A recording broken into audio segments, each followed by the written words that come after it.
Ano ai ke aloha ya kako. Aloha, ladies and gentlemen. Thank you for joining us today. We are here to address the state, county, and federal government's assessment today of the effects of the wildfires on Maui. Without further ado, I'd like to bring up Governor Josh Green.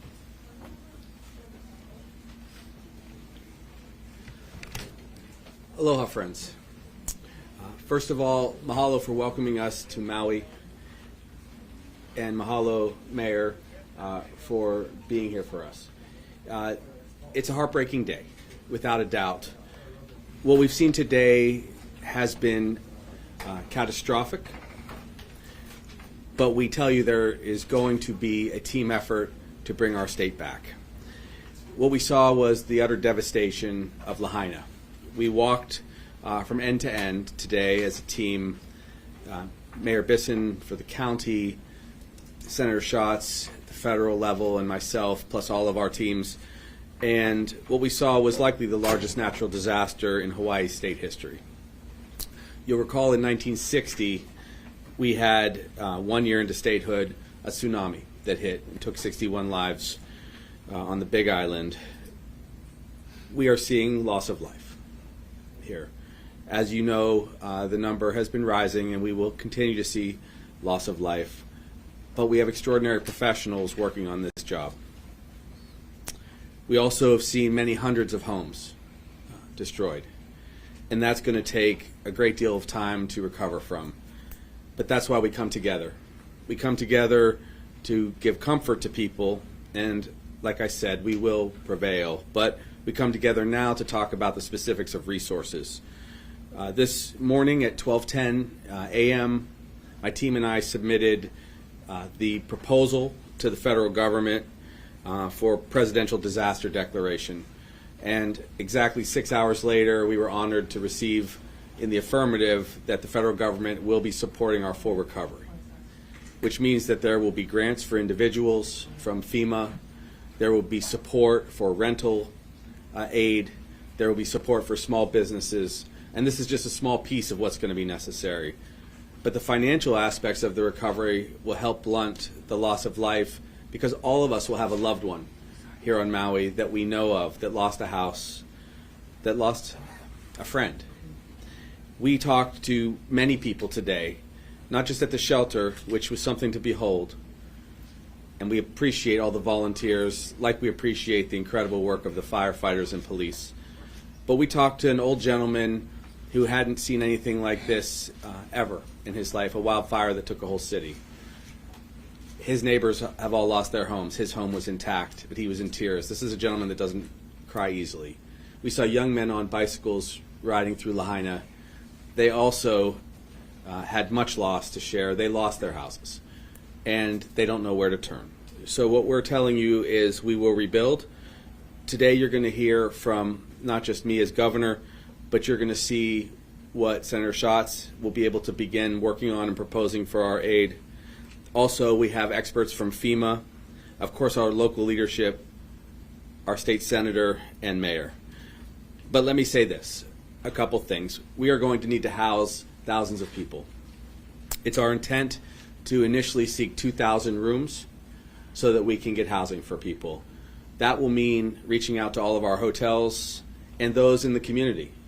We'll ask people to rent those extra rooms or their ADUs or the ohana that they have in their property. We will create a program so that that's available. It will be deeply subsidized, in my opinion, to make sure that for the many months that people need to find a home, they can have a home here. We will have to make the hotels whole as we do this. They are part of our economy and our community. We're also going to call to action for people across the state. If you have additional space in your home, if you have the capacity to take someone in from West Maui, please do. We'll find a way to connect you. Please consider bringing those people into your lives, especially if you have a space that you can otherwise rent. The state will find resources because the federal government will be in full support. President Biden spoke to me directly and said that they will be here with us all the way. We'll take questions at the end, but I know there are several experts here that are going to address you, and we understand you're hungry for information. Let me just say this up front. We respect that. We know how important it is that you do your jobs, but we're just about 48 hours in, and there's tragedy on the roadside. There's tragedy in the homes in Lahaina, and we're trying to be very careful to respect the dignity of people who have had such loss. So if we've been at any time more difficult to communicate, it's because we're trying to also respect what they've gone through. We'll get you a lot of information as we go forward. So I'll pause there and give it back to Makana. Mahalo, Mayor. At this time, I'd like to welcome up Maui County Mayor Richard Bissett. Aloha mai kako. In an event like this, I think we all understand, goes through several phases. We have been in the phase now of fighting fires and saving lives. I appreciate the patience the media has had with us, allowing us to go through that phase. Soon we'll be in the recovery, rebuilding phase, as the governor has spoken to. We know that's going to be a long process. I really want to speak to our citizens, our residents, our visitors, our businesses who have suffered tremendous loss and probably inconsolable grief. I think for us, the message is we're going to try our very best to identify those that have perished so that the families can have that closure and can have that understanding. We're also going to try and connect our families with those who are in our shelters. As you understand, this was an emergency. People left without taking anything with them. In most cases, they have no choice. So now we're at that phase where we want to make sure those that are in our community, whether they're at a hotel or at a shelter or staying with a family or friend, that we can try and match them back with their families. A lot of work being done by all the good people here to make that happen. And again, as the governor spoke to it, we will rebuild, and that's really what we have no choice but to do. Until you see the devastation that we all witnessed, maybe through photographs before this morning, but in person today, it's difficult to describe. But there are lots of people that will need a lot of help, and our goal as government is to provide that help to people. I did want to also speak to the folks whose homes were not damaged. And I know the question on your mind is, when can I get back to my home? Just as soon as we can try to provide the certainty that we have recovered those that have perished. And that's really our goal right now. We're hoping to find people that might just be injured. A lot of time has passed since the incident, so we're still in that phase. But please allow us to complete this process before we allow people back into the homes. There's no power, there's no water back on the west side either. So those are both things we're trying to restore as well. We also want to make sure we can provide enough shelter space at our shelters for folks. We're kind of at the limits in some of the central Maui ones, and we'll have to be creative with our team after this to try to get more for folks out on the west side. So we're very cognizant of the main things that people want to know. Where's my family member? When can I move back to my home? And what's the long-term plan? I mostly, however, want to thank all the partners, the allies that we have in our federal government, our state government, our fellow county government support, and of course our public. Your patience, your vigilance, we continue to ask for. Thank you. Hello, Mayor. I'd now like to bring up U.S. Representative Brian Schatz. Senator. It's fine. U.S. Senator Brian Schatz. No, I lost that race. Aloha, everybody. I just have a couple of things to say. First of all, we are unified from the federal to the state to the county government, and especially including the community. We were fortunate enough to be in the Emergency Operating Center, and I've been in a lot of EOCs, and I have never seen such an extraordinary group of individuals who are professionally and personally dedicated to disaster response and, of course, recovery. And so many people have so many personal relationships that they're kind of managing having to be a first responder but also worry about their own families. And so we all want to thank them. But Josh got a call from the president. I just got a call from the vice president. Leader Schumer called and assured me that he was going to do everything he could in terms of a disaster supplemental funding bill. And one of the best pieces of news, which was fortuitous this week, is that Bob Fenton from Region 9, who has been a longtime friend of Hawaii through FEMA, through other wildfires, through volcanic eruptions, through floods and tropical storms, is here and is one of the most knowledgeable people on disaster response and recovery that you could possibly get. And he's here physically with us, walked Front Street, has done all of it, and is going to stay for the duration, even as the FEMA administrator, I think, arrives tomorrow evening. So we are united. We are not underestimating the task in front of us in the next couple of days and couple of weeks, but also a couple of years. This is going to be a long period of recovery, but we will rebuild.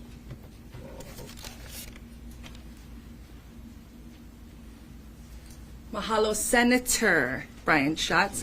At this time, I'd like to bring up Major General Ken Hara.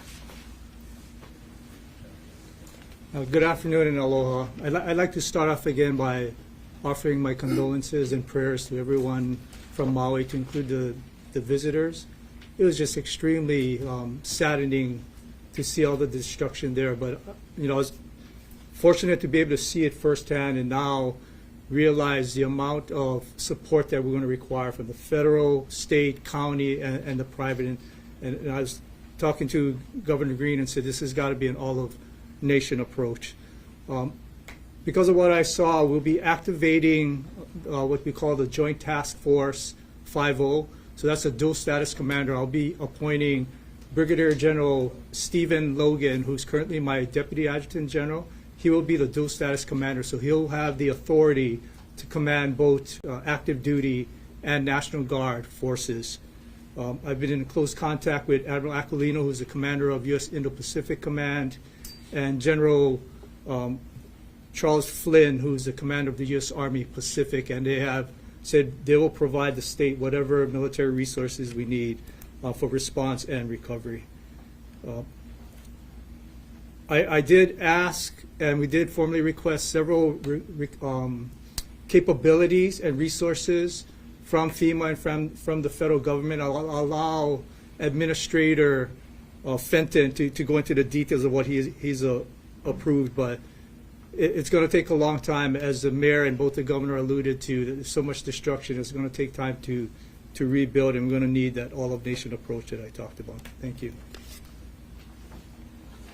Mahalo. At this time, we'd like to bring up Robert Fenton, Region 9, FEMA Administrator. Appreciate it. First, our condolences and prayers with those who have lost friends and loved ones during this event. We want to be with you, not only now, but through the recovery in the years to come. Also, a message of safety. Make sure you continue to heed the warnings of local officials. Don't wait. Listen to them and heed their warnings. As all the speakers before me talked about, is unity of effort. I like to say one team, one fight. But this is really going to take a whole community effort. It's just not government at the federal, state, local level. It's business, private sector, nonprofits, the citizens of Maui, all come together to work together to help recover. The devastation that I saw today is significant. I've been on many fires in my career. I've been in FEMA for 26 years, been to the biggest fires in the country, and the downtown area is significantly damaged and a lot of lost structures down there. Some of the programs that we will bring and that are important here is the ability to provide direct federal assistance. What does that mean? That means I have the authority under the President to task other federal agencies to provide support to Maui and the state of Hawaii. And some of those missions, I'm sure, are going to be in the debris removal area, household hazardous waste that usually US EPA does for us. The Corps of Engineers usually removes debris for us. And many other missions to include potentially generator missions, mass care, commodities, and also bringing in some search and rescue teams that help with cadaver dogs to look for human remains. And they're on the way in right now, both from California and Washington. And we'll integrate them and support the great fire department you have here. Our individual assistance program is the key program for individuals. For those that are survivors who either lost loved ones or you can't get back to your house, or you think you've been impacted by this storm, go ahead and phone the 1-800-320-6632 FEMA number. Again, that is 1-800-320-6632. You could also go to disasterassistance.gov. And FEMA assistance can provide direct grants to those individuals to assist them with home repair or replacement and certain uninsured essential personnel property losses. So keep any receipts you incur during this time. Also, they'll automatically refer you to small business. As we talked about, there's a lot of damage to businesses, and the Small Business Association will be not only working with businesses but individuals. And we encourage all the survivors in Maui County, as they register for FEMA, to also begin to reach out to your insurance companies. Start that process simultaneously as you start the individual assistance process. In addition to that individual assistance program, we could provide support for public entities and certain essential nonprofits. There's been a lot of significant damage to public buildings down there, hospitals, those kind of things. And we could help with the rebuilding of those. Not only do we want to rebuild them, but we want to rebuild them better, more resilient. We want to make sure they're hardened against future threats, whether it be fires, hurricanes, tsunamis, or other events. And then our last program is our mitigation program. 15% of all the funding we spend here will be put aside to help with some of those future projects. So as we redesign and look at, what does the future hold? How do we help get there? Those funds can be drawn on along with other federal agencies, and we'll make sure we have a long-term recovery coordinator here to help Maui, the state of Hawaii, to help rebuild those areas impacted. With that, I appreciate the opportunity today to be here and to be able to talk to everyone here. And please start by starting that process to register for individual assistance at disasterassistance.gov and 1-800-320-6632. Thank you. We'd now like to bring up Senator Licoit. Aloha mai kako. I'll make this really fast. As you know, we have tried to bring in every resource that we have, that we can. While trying to do this, notice that our heartfelt condolences, our prayers, our love to your hana, your family goes out. As our phones have been filled very heavily, not just here in Maui, as we all went into the center this morning, I can tell you that you guys have a team on the ground that is working hard, fast, and swift. FEMA here, Governor has done everything in his part, as well as our congressional delegation, the military. I can tell you that working through Honolulu at the convention center, as we start to move people out and receiving people on the other end through HTA, Director Tokioka has been a huge support, and his team. This is not just about tourism here, it's about the residents also, as we help to assist them. We've heard the outreach. I ask that for those of you who can help each other, please help each other in time of need. We know that there's a lot of emotional trauma going on. I want to just thank everybody that has supported. We have much funds, supplies coming in, the groups, the businesses that have been affected. These are the businesses that are standing there strong. Across the world, we are getting calls just to help with housing, funds, and it is just unbelievable. But our priority here is Maui at this time. It's the people of Maui. It's to support the mayor. I do want to iterate, social media has killed us a lot. A lot of the information going out has been misinformation, which is why the team from governor down to military has pushed clarification to the mayor's office. Please, those numbers and stuff that might come out, it comes to the mayor's office. We're here to support the county, the mayor, his team on the ground, and mahalo for being here, mahalo for helping us get the word out, and God bless our families. Take care. Mahalo, Senator DeCoit. I'd like to now bring up Fire Chief Brad Ventura.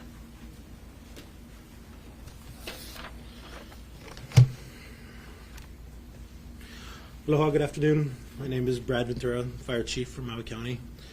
First, I want to start by giving our deepest condolences to all those affected by this incident. It's affected a lot of us personally, members of our community, our families, and our department.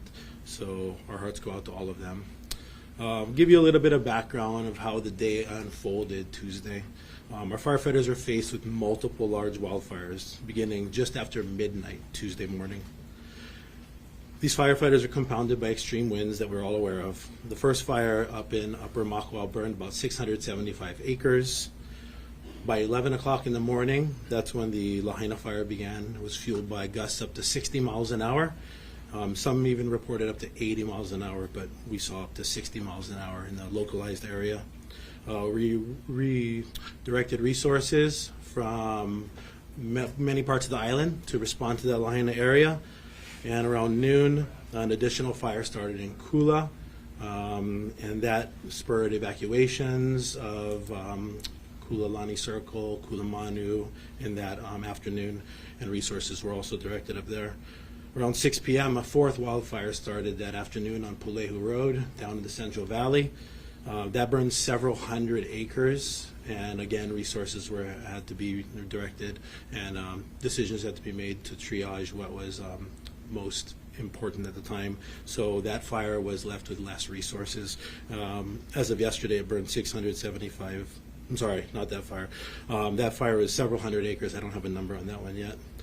What we want to share with the community is that none of the fires are 100% contained right now, and there's still active fire in all of those areas that I've discussed. Additionally, we've had many small fires in between these large fires, and with the current weather pattern that we're facing, we still have the potential for rapid fire behavior.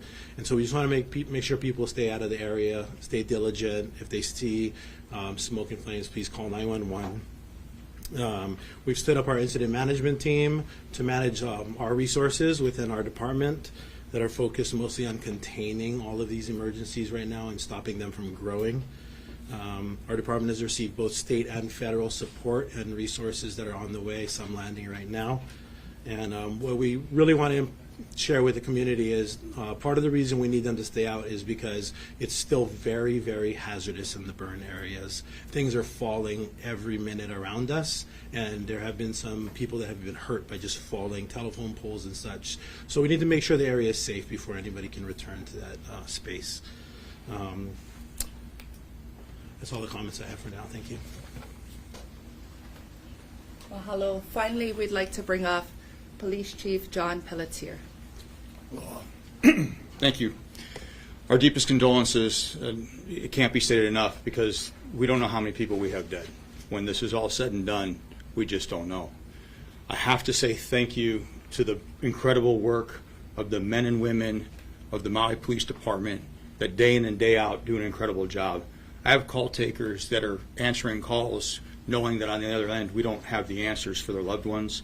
And I've got officers that are doing everything they can to stand with our firefighters to make sure that this is the safest community possible, because right now on the face of Maui that will be here for a very long time. We know that scars heal in time, but they always remain. We need three things from the community right now. We need your patience, we need your prayers, and we need your perseverance. Understand this. Lahaina Town is hallowed sacred ground right now because our iwi are in that ground. We have to get them out. We will get them out as fast as we can, but I need your patience while we do this. I know you need to get out there. I know that you guys don't have some of the supplies, you don't have power. But we have to respect the fact that we've got loved ones in that earth, and we've got to do the right thing and get them out the right way. That's going to take time. I'll get the road open as fast as I can, but I have to do it safely. As we move forward, I need you to know this. This community is unlike any other. This is one team, one fight. We do have the state, the local, the federal resources here. That flag is red, white, and blue. That flag is red, white, and blue. All of us bleed red. We are here to be with you in this time of need. We are Maui strong. We will get through this. We will be better. We will make this the safest, best community possible. And we need you to understand right now, we need your help more than ever. God bless you. God bless Maui. God bless Hawaii. Mahalo nui. At this time, we'd like to entertain questions from the media present. I'd like to ask for your respectful kokua as we go through that process. I'm going to limit initially to one question per media outlet. Please raise your hand. Please wait for me to call upon you, at which time I'd like to ask you to please state your name and your news organization. Then you may ask the question, and then we will have the team respond accordingly. I will start here. Hi, I'm Stuart Yerton with Civil Beat. I have a question. How much and how long, both for public and private repair and recovery? And when I say this, I mean, how much money are you thinking it's going to take both for the private side and public infrastructure, and how long do you expect this to take? So, thank you, Stuart. It's a very good question. The question, if you couldn't hear it, is how long and what's the size of this recovery? It will take time to know the full extent, but it will be in the billions of dollars, without a doubt. We're first focused on lives lost. That's why we're so heartbroken, and why we have to respect what the chief of police had to say. There will be active recovery over the coming days and weeks of the bones of those who have been lost. So it will take time. To give perspective, it is going to take many years to rebuild Lahaina. When you see the full extent of the destruction of Lahaina, it will shock you. It does appear like a bomb and fire went off, if I may. And all of those buildings virtually are going to have to be rebuilt. It will be a new Lahaina that Maui builds in its own image, with its own values. But it's going to be billions of dollars. The good news that we had today was we are so coordinated with state, county, and federal support that it took less than a quarter of a day, 6 hours, to get the approval from the president to bring those resources in. I think what I'll do is I will ask Bob to kind of give you an idea of how, in general, I can't speak yet to how fast the dollars will come to our residents, but in general, what happens when FEMA gets that kind of designation. We have a disaster relief fund that we draw funding on that's appropriated annually, and there's also supplementals to it. And so in these disasters, the grants to individuals could happen pretty quickly.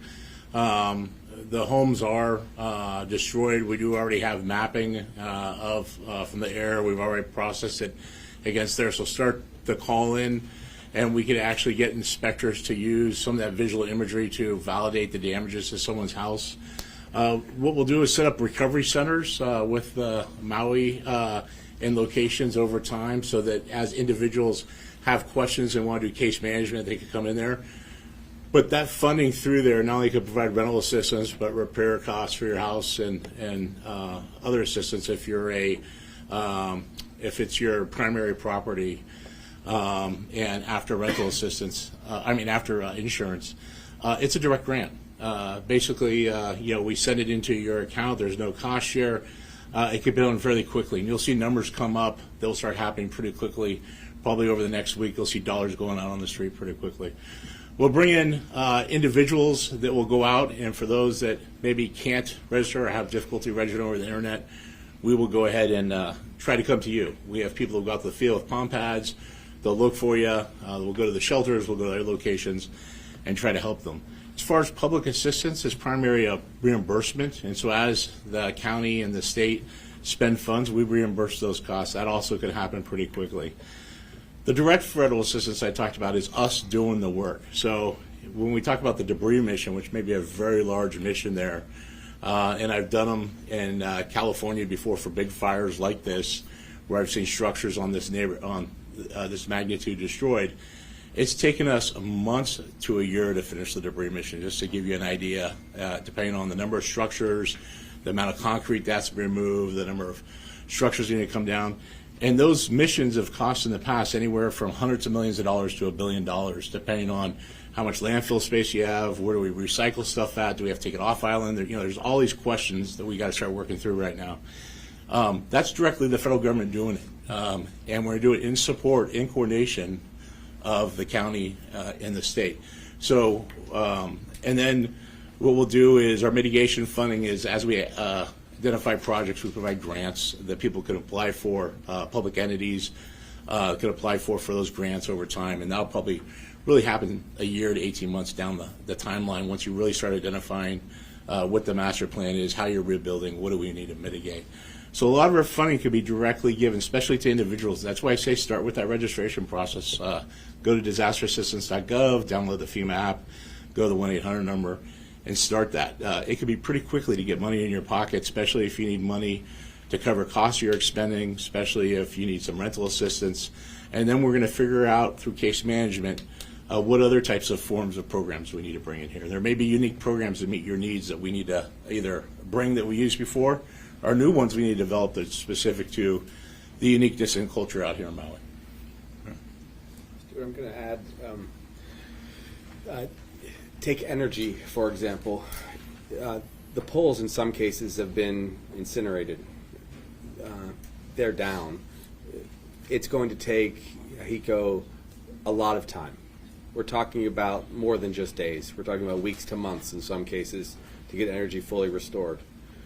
In the interim, of course, we're going to do all that we can to get people generators. We're going to do all that we can to find other places for people to live. But it's not going to just be a couple days, like in a terrible rainstorm when power gets restored. So those are some of the challenges. Also, speaking to resources, there has been a discussion. We haven't made a final decision yet about this, but with the leadership of the House and the Senate locally, we may very well need to come into a special session to decide on a number of dollars to appropriate specifically to Maui to support the people, to help them with housing, to help them with recovery. You do recall that when we had flooding in the past, we appropriated over $100 million to directly support our people. And that's why we have rainy day funds.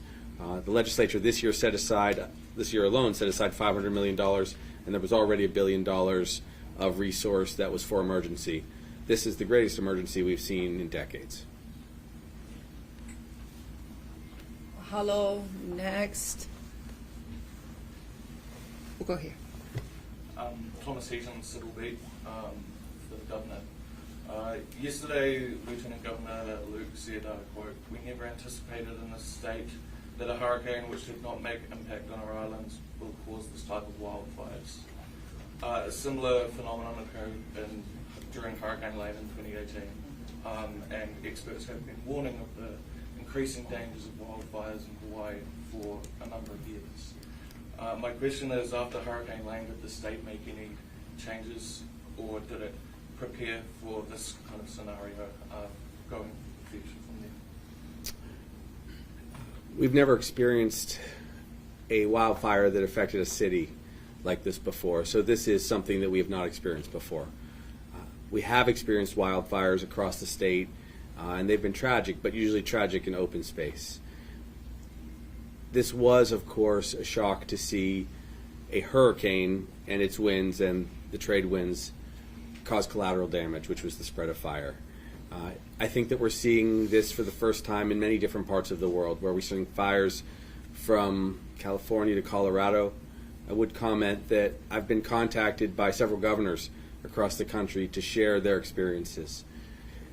It is difficult now in a time where global warming is combined with strengthening storms and drought. That is difficult for us. I think that the tragedy would have been very difficult to anticipate, especially as it came in the night with high winds. But that does not mean that we won't do everything we can in the future to stop this. Our administration, which is just 6 months in, has begun to assess all of our safety, and this has been the hardest experience to factor into that. I do think that as we rebuild, we'll have to take into consideration a lot more fire safety. We are short on a lot of resources across the state, and that means we're short on helicopters and we're short on personnel.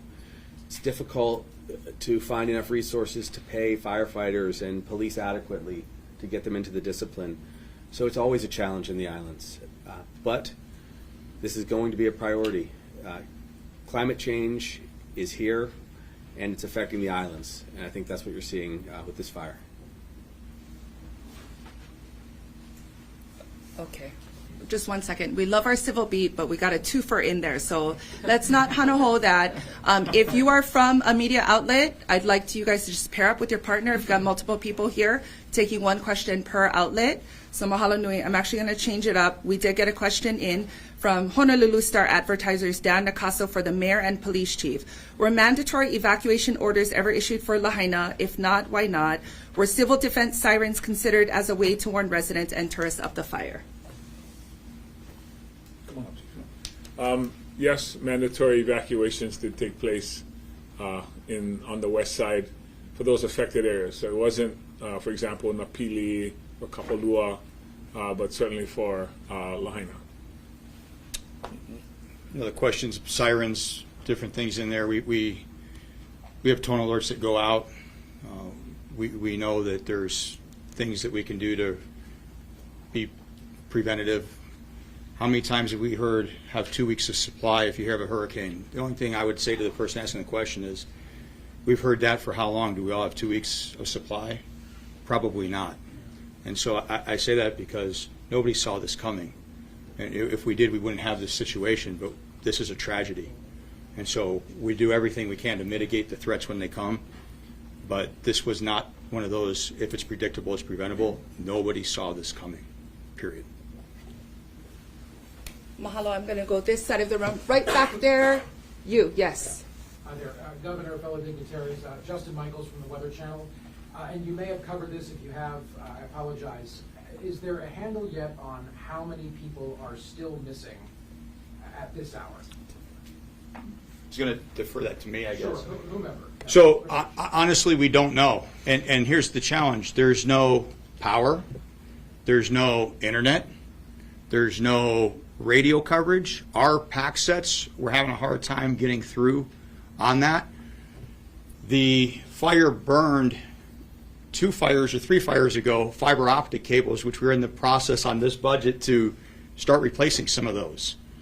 And so now you compound some of that. And so when we're speaking to our officers over there, we're actually having them to get to a certain area so we can get on a sat phone as we're recovering. So I would say that we've got approximately, and this is a very fluid number, but let's say there's 1,000 missing people. Doesn't mean that's how many that we have that have passed. I'm not saying that number at all. But because we can't contact them, and because they can't necessarily come into the Greater Valley as quickly or as much as we'd like, because they're actually in shelter, until we get some of those basic things set up, we're not going to have that number. But the nice, solution to that is we have a family assistance center set up. And so anybody that's missing anybody, we would direct you there. We'll make sure that you have that information provided. People can go there and give the information of those that they're seeking to find. And as we are able to reunify, we will. And if we have to make certain notifications from there, we will do that as well. I am going to jump here. Wendy Osher, Pacific Media Group in Maui now. I'm just wondering if you could, I know you guys have done reconnaissance, maybe the fire department or the mayor can answer this. Walk us through Front Street, Lahaina. What specific neighborhoods are gone? Was it sporadic? Was it every other house? Was it the entire area? Can you give us a better idea of what we're looking at? It's all gone. What From about Puamana to the chart house. How about going up Malka, like Lahaina Luna Road? How far? The cutoff was the area, well, what we could see today was the highway. So the winds looked like they came from Malka down to Makai. Some of the parts were open, but let's say Keawe Street. In that area, there was one structure that is irreparable, the harm there, but others were intact. But the older neighborhood from the Lahaina Road, from the road down to Front Street, everything there is destroyed. What about the Lahaina Luna area? I gotta let Makana ask you who she picks up. So I gotta follow. Are you together as a follow-up? No, just to follow it, because I'm not clear Okay, what can he's you saying. please identify yourself? Yeah, it's Paul Aker with Maui Alert. Alrighty. So those houses in that subdivision by the bypass, how much of that is gone as well? So you're referring to the Lahaina Luna Road neighborhood. Correct. So the fire did start above that, and some of the first homes that caught on fire were in that neighborhood. And from those upper houses, it did go into the Kahoma area, and it also extended to Wahikuli, which is above the highway, closer to the fire station. That kind of answers your question. Any other, before we let you go, any other specific questions related to this? Any piggyback questions? Go ahead. Daryl Huff from Hawaii News Now. In this regard, the wildly different death estimates that have been given, 6, 36, I didn't know where we are today. Can we please get a confirmed death number that you do know? And number 2, where are the maps, and can people see these maps that they've used to identify the structures? Because we've also had widely disparate estimates of how many structures have been damaged. So, you know, the public is concerned because one day they hear 271 structures. The next day there's public statements that thousands of structures. So what data do you have that's firm, and what is the process you're going to go through, other than trying to find all the missing people and decide if they're dead? Okay, there's a lot there that you just kind of threw on a, hey, let me back this up. So real quick, 53 right now is confirmed. If the mayor or myself do not give you that number, it's not accurate. There's a lot of people that are in a rush to get news fast. I get it, totally get it, sensational. You want it fast or you want it right? We're going to do it right. We're going to take our time, we're going to do it right. We'll get you the aerial maps when we can. When the mayor said it's all gone, it's all gone. It's all gone. It's gone. So, do I know exactly how many buildings? We'll get that. But we're going to get it right, and we're going to get it in time. And so, I want to jump on with the chief. No, I'm going to jump on with the chief. If you just want to say, the reason the number is varied is somebody will say, how many residences are gone? Well, if you got a condominium or an apartment building that has 20 units, is that a structure or is that 20 units? You decide how you want to count that. In this case, it doesn't matter because the whole thing is gone. As a store, we're going to count that as a structure. A home is a residence. And we just want to call everything structures. So it really depends the way you phrase the question. That's the answer you're going to get. But the easy part is, I'm telling you, none of it's there. It's all burnt to the ground. I absolutely understand, Mayor. The people we've been talking to out in the community are trying to discern for themselves their own personal loss. Understood. And earlier, I think someone described these maps. And I think that they would be very helpful to people to see the map. They know whether their relative lived next to a condo or in a condo or down the street. But let's see the map. You know, and then maybe that would help you because people will call and say, I know grandma was in that map. I think you should look at her house. It's just a matter of public information flowing back and forth to help you out. And that's why I'm wondering why that public information has not been coming in such a way that it can help the people help you. Thank you, Daryl. Go ahead. I wanted to just clarify. 53. Sorry, Ramon, name and organization. Paula Ramon, ASP. I wanted to clarify. 53 people died in the Hyenas fire only so far. I know the number would probably rise. And also, do you have an estimate how many people are still trapped in there?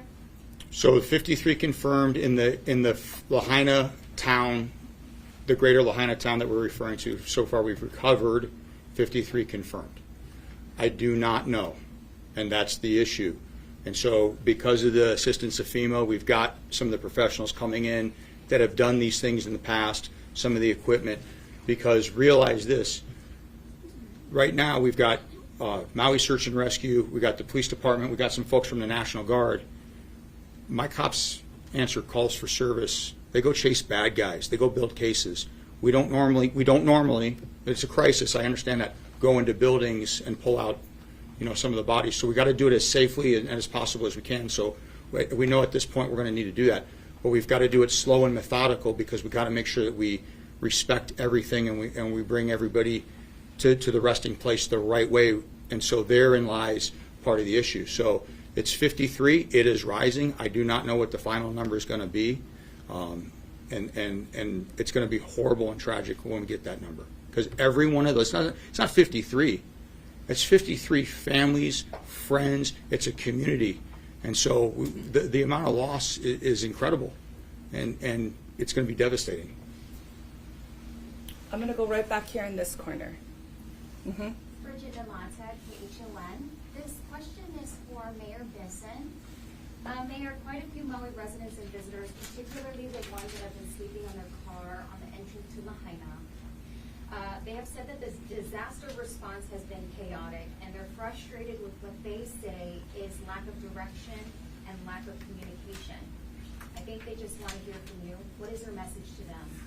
We've opened several shelters. We've had to close some of them because of the fire that we didn't anticipate. For example, the Lahaina Civic Center. But what I'll say to people in their cars is they have a choice to come to the shelters or not to come to the shelters. Some people are waiting because they think the road's going to open right away, and they think the power's going to come back on and the water's going to come back. Most of the people have no idea what happened to Lahaina Town. So they think this is one of those situations where we'll wait it out for a couple hours like a traffic jam. I think once they find out what we all know now, they will come to the shelters. So I don't know if it's a lack of communication or if it's a personal decision that people make to wait it out. Because we do have shelters that we've made available. And on the first night, there was 2,100 people there. So at least 2,100 people found the communication to be adequate to show up. So the folks that didn't come, I'm going to say it was more a result of a personal choice. Even people who come to the shelters don't come inside. They stay in their cars in the parking lot. Again, a personal choice. Maybe they don't want to be around 100 or 1,000 other people. I understand all of that. I understand the human nature of this that's happening to people. Most people are still in shock. They can't even believe it. Most people want to hurry up and get back to their house. They want to see for themselves, just like all of you want. You almost want to see it for yourselves. Is that really what happened?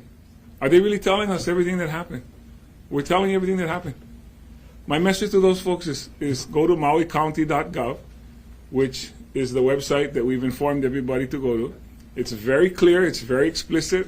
You can go to the one closest to where you live if you're up country, or you can come to one in central Maui. We have closed two of them in the west side because one it was temporary, and the other is because the fire came up to it. So we had to readjust. I just want to say one other thing while I'm here, because I think this is worth also repeating or saying. We were trying to get visitors out because obviously their vacation has changed drastically. They're in a location that doesn't have any power, doesn't have any water, and they're sleeping there. But that's probably better than some of the choices other people had, which was to not have anywhere to go. But we tried to get them to the airport so they could get on flights, they could get to Honolulu and make a choice to stay there or fly home or go to another island. We're not closing Maui. We're closing the west side of Maui. So there are people that can go to Wailea, the people that can go to Kihei, people that can stay with family in Wailuku. It's the folks that were that are in West Maui that we were concerned about. Plus, we were hoping we could use those hotel rooms for our residents who could be replaced, who could replace the space that our visitors were taking. So, I mean, that's the best I can guess, because I don't know why people stayed there, but I don't think it was for a lack of information. And hopefully today, we will be able to release a large volume of pictures and video from this site. And so I want to share very openly, it will shock you how much damage the way things burned to just their base, cars, trucks, buildings. There's no way anyone could stay in that space or be in that space. The lines, all of the infrastructure, it's gone. So we'll share extensive photos, and that will help, I think, people understand fully the full scope of the disaster that the mayor and the police chief and the fire chief have had to deal with. Plus, of course, the evacuation of thousands of visitors to find space, either, like it was mentioned earlier, on planes or even to the convention center as was set up. But it's a profound change of landscape. Mahalo, I'm going to take you right here. I'm Jill Cowan. I'm with the New York Times. I wanted to ask a little bit more about the evacuation orders. You mentioned, Mayor, mandatory evacuation orders. We've been hearing from residents that some on the west side were told late in, I guess, Tuesday afternoon to shelter in place. We've also heard that there was no emergency warning from early in the morning on that Tuesday to the afternoon. So I'm hoping somebody can kind of walk through in as much detail as possible when alerts went out, who they went to, what the thinking was to either tell people to shelter in place or to leave if they could, and yeah, just sort of what the thinking was, and if you do things a little differently now, or you know, just sort of what the timeline was. Because that's been a source, I think, of a little bit of confusion just in our reporting. We've been hearing different things from different folks. I'm going to guess that the person you spoke to was a visitor. We spoke to a lot of people. No, I'm not including talking. residents. No, let me explain. Yeah. You spoke to a visitor if they were asked to shelter in place, because all of the hotels were asked to shelter in place. Now, did people want to stay there? No, they wanted to get out. They wanted to get out of Lahaina. And we asked them not to because we were trying to get emergency vehicles into Lahaina and not have this bottleneck. You couldn't get out, if you're familiar with Lahaina, you couldn't get out to go towards the Wailuku or go to the airport. That road was closed. There were 29 poles that fell on our roads. 29 of the power poles were down, and they were still energized. So you couldn't go out. So the only other way to go out, if you're familiar with Maui, is Kahakuloa, which is a one-lane highway in most places, which is why that was a bottleneck. So yes, people were asked to stay in their hotels and not leave. The residents were evacuated. Those are the folks that we took out of there. Now, I don't know if the alarm, I don't know if the alarms went off or if they were burnt. I can't tell you that because I wasn't in Lahaina. But I'm going to just confirm that if you were at one of the hotels in Kaanapali, because the fires were not there, people were asked to stay there. But people still tried to get out. They didn't want to stay there. They weren't listening to what we were asking them to do. But I don't know about the alarms, how they went. I'll just add. Cell alerts, you know, whatever the different modes were. So our department is not responsible for that. So I'll just speak to what we're responsible for and what we're at. The fire that day moved so quickly that from where it started in the brush to where it moved into the neighborhood, communications back to those who make those notifications were physically and nearly impossible. So Emergency Management Agency is responsible for that. So because notifications are done localized cell phone towers and such, there could have been some of those that were out, like the cell phone service is out right now. But all I can tell you is what we experienced was such a fast-moving fire through the neighborhood that the initial neighborhood that caught fire, they were basically self-evacuating with fairly little notice. And then that's when we anticipate seeing most of our people. And then as we get further down to Front Street, it was later in the day. Hopefully by then people were more evacuated and multiple notifications went out. Thank you. I'm just going to remind everybody it's a very devastating time for Maui. Please be gentle with your lines of questions. We welcome them, but just be a little bit gentle. Everybody up here, I don't believe has slept in the last 48 hours. So we just appreciate your kindness. One last question, and then if you did not get your questions answered, you are free to reach out directly to me. We will follow up. Post this interview this conference with a news release with digital assets that you folks can use. I think you two, I already asked, gave you a time. Stand by. Go for it. Hi. I'm Chief O'Chin Johnson with Akaku, Maui Community Media. And I think any further lines of questioning would be sort of silly at this point because I have seen a lot of this footage and a lot of these photographs, and we've been airing as much as we can information. And I just want to thank the county, the police department, the fire department, and everyone else that has been pitching in to help this effort out because it is horrific. And my heart goes out to all of the people that have suffered way greater than anyone else. Thank you. Chief, mahalo for that. I just want to say we're going to do regular media updates every day at 9 a.m., at noon, and at 3 p.m. We're going to try to use this room unless it's unavailable, in which case we will have to find another location. Kids Radio. Oh, those would be the radios? Okay, sorry. We're going to update you on radio at those times, 9 a.m., noon, and 3 p.m. Okay, I missed the radio part. Video, just out of curiosity? Say that again?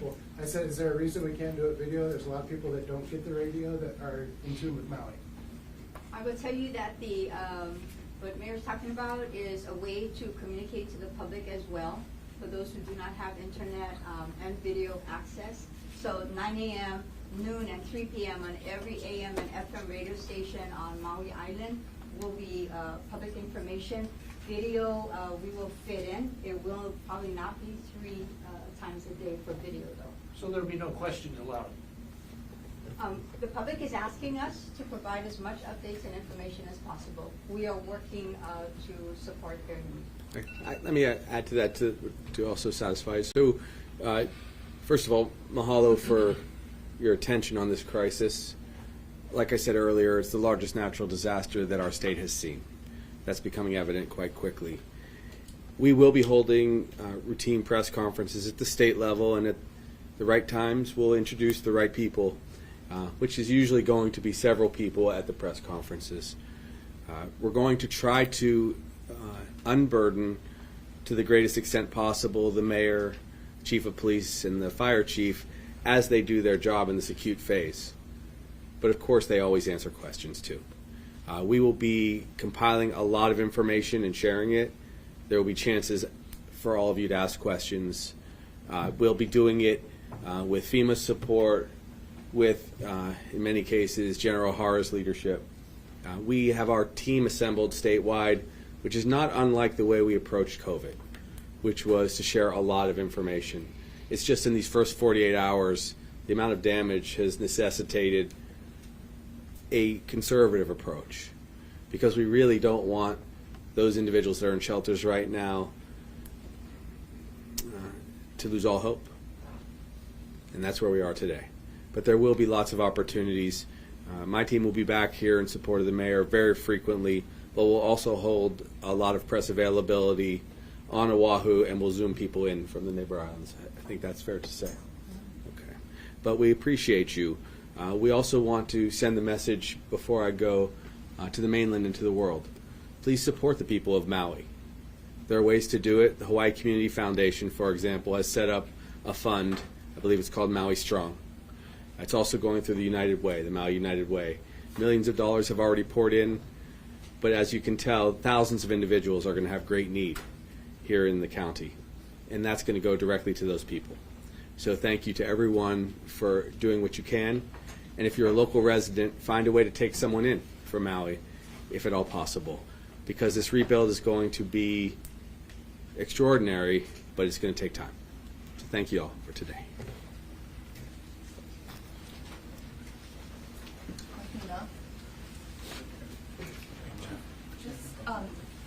As you folks are sort of breaking down, as a quick side, so this is not, I'm not done this conference, so you don't have to film me. This is a sidebar.